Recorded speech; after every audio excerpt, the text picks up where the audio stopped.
MP का ही part है, जिसमें पहला पार्ट तो जी हम पुनर्गठन और विधानसभा न्यायालय ये सब देखते हैं, और दूसरा जो है वो प्रशासन से संबंधित है। तो पहली 9th यूनिट आपने और 10th यूनिट कहाँ कहाँ से की थी?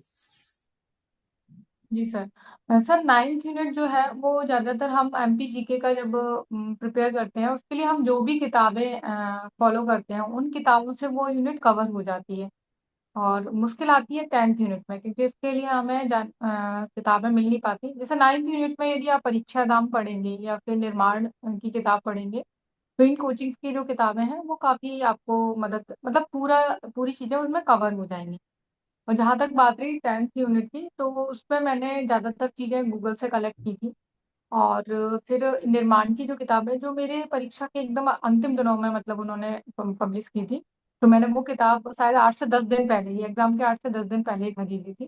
तो उस किताब से काफ़ी चीज़ें उसमें कवर हुई।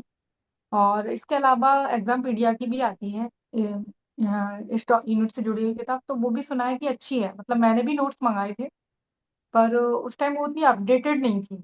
हम्म। तो मैंने कुछ चीज़ें उससे पढ़ी थी और बाकी उन्हीं में संशोधन मैंने फिर गूगल से किया था।